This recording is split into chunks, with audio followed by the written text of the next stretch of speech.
নমস্কার বন্ধুরা, হাউসওয়াইফ মনিকা চ্যানেলে আপনাদের সবাইকে স্বাগত। আজ এসছি ঝিঙে আলু পোস্তর রেসিপি নিয়ে। এই রেসিপিটা বাঙালিদের অত্যন্ত প্রিয় একটা রেসিপি। এটা বাচ্চা থেকে বড় সকলেই খেতে খুব পছন্দ করে। যে কোনো নিরামিষ দিনে এটা খুব সহজে বানিয়ে নেওয়া যায়। এটা সকালের জলখাবারে কিংবা ডিনারে রুটির সঙ্গে খেতেও খুব ভালো লাগে। এই রেসিপিটা বানানো যেমন সহজ, তেমনি খেতেও খুব সুস্বাদু। চলুন তাহলে দেখে নেওয়া যাক আমি কিভাবে এই দুর্দান্ত স্বাদের ঝিঙে আলু পোস্ত রান্না করে থাকি। রেসিপিটার জন্য নিয়েছি ঝিঙে আর আলু। ঝিঙের খোসা ছাড়িয়ে খুব ভালো করে ধুয়ে নিয়েছি। আলুও খোসা ছাড়িয়ে লম্বা লম্বা করে কেটে খুব ভালো করে ধুয়ে নিয়েছি। আর নিয়েছি 2 চামচ পোস্ত। পোস্তগুলি আমি শিলনোড়ায় মিহি পেস্ট বানিয়ে নেব। কড়াইতে দিয়ে দিলাম সরিষার তেল। তেল গরম হয়ে গেছে। এখন ফোড়নে দিলাম 2টো শুকনো লঙ্কা। শুকনো লঙ্কা ভালো করে ভেজে নিয়ে দিয়ে দিলাম 1/4 চামচ কালো জিরে। কালো জিরে দেওয়ার সঙ্গে সঙ্গে দিয়ে দিলাম কেটে নেওয়া আলু। আলুর টুকরোগুলো দেওয়ার পর একটু নেড়ে দেব। তারপর দিয়ে দিলাম খুবই সামান্য একটু লবণ আর সামান্য একটু হলুদ। এখন আলুগুলি সুন্দর করে ভেজে নেব। পোস্তর তরকারিতে হলুদ না দিলেই ভালো হয়, তবে আমি কালারের জন্য খুবই সামান্য একটু দিয়েছি। দেখুন আলুগুলি ভাজা হয়ে গেছে। এখন আমি কেটে নেওয়া ঝিঙে দিয়ে দিলাম। ঝিঙে দেওয়ার পর একটু নেড়ে দেব।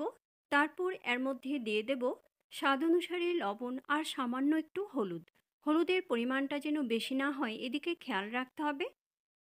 অনেকেই আছেন যারা পোস্তর তরকারিতে হলুদ ব্যবহার করেন না, তবে আমি কালারের জন্য খুবই সামান্য একটু দিলাম। তবে আপনারা যদি হলুদ না দিতে চান তাহলে এটা অ্যাভয়েড করে দিতে পারেন। এখন এর মধ্যে দিয়ে দিলাম 4-5টা চেরা কাঁচা লঙ্কা। কাঁচা লঙ্কা দেওয়ার পর ভালো করে একটু নেড়ে মিশিয়ে দেব। তারপর চুলার ফ্লেমটা লোতে করে ঢাকা দিয়ে দেব। লো ফ্লেমে 5 মিনিট ঢেকে সেদ্ধ করে নেওয়ার পর আর ঢাকার কোনো প্রয়োজন নেই। এখন চুলার ফ্লেমটা লো টু মিডিয়ামে করে আস্তে আস্তে ভেজে নেব। দেখুন জলটা শুকিয়ে ভাজা হয়ে গেছে। এখন এর মধ্যে দিয়ে দিলাম জল। ঝিঙে অনেকটাই সেদ্ধ হয়ে গেছে, তাই আমি জলের পরিমাণটা একটু কম দিলাম।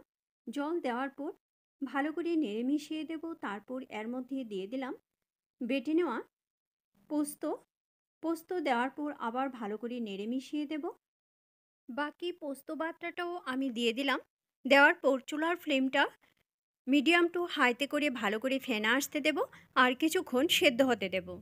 এই পর্যায়ে নুনটা অবশ্যই চেক করে নেবেন। দেখুন আলুটাও আরেকটু সেদ্ধ হবে। আপনারা কে কীরকমভাবে ঝিঙে পোস্ত রান্না করে থাকেন সেটা অবশ্যই কমেন্ট বক্সে কমেন্ট করে জানাবেন। মিনিট 2 জাল করে নেওয়ার পর ঝোলটা অনেকটাই শুকিয়ে গেছে। দেখুন এখন ভালো করে নেড়ে দেব আর চুলার ফ্লেমটা লো টু মিডিয়ামে করে দেব। এই পর্যায়ে আপনারা একটু চিনি দিয়ে দেবেন।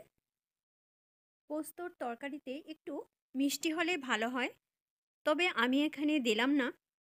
সব কিছু ঠিকঠাকভাবে সেদ্ধ হয়ে গেছে। ঝোলটাও অনেক শুকিয়ে গেছে।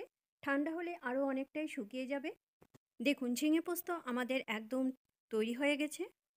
এখন ঢাকা দিয়ে চুলার ফ্লেম বন্ধ করে 5 মিনিট স্ট্যান্ডিং টাইমে রেখে তারপর সার্ভ করব। রেসিপিটা ভালো লাগলে অবশ্যই লাইক করবেন আর বন্ধুদের সঙ্গে বেশি করে শেয়ার করবেন। এইভাবে আপনারাও বাড়িতে ট্রাই করবেন। আশা করি আপনাদের কাছেও খুব ভালো লাগবে। আর আমাকে কমেন্ট করে জানাবেন কীরকম লাগলো। আমার চ্যানেলে নতুন দর্শক বন্ধু হয়ে থাকলে চ্যানেলটা সাবস্ক্রাইব করে আমার পাশে থাকবেন। আর বেল আইকনটা অবশ্যই প্রেস করে দেবেন, কেননা আমি চ্যানেলে নতুন কোনো রেসিপি দিলে রেসিপিটা আপনাদের কাছে খুব তাড়াতাড়ি পৌঁছে যাবে। আপনাদের যদি কোনো রেসিপি দেখার ইচ্ছে থাকে তাহলে কমেন্ট বক্সে অবশ্যই কমেন্ট করে জানাবেন। আমি সেই রেসিপিটা আপনাদের সঙ্গে শেয়ার করার চেষ্টা করব। আবার আসবো নতুন কোনো রেসিপি নিয়ে। ভালো থাকবেন, সুস্থ থাকবেন। ধন্যবাদ।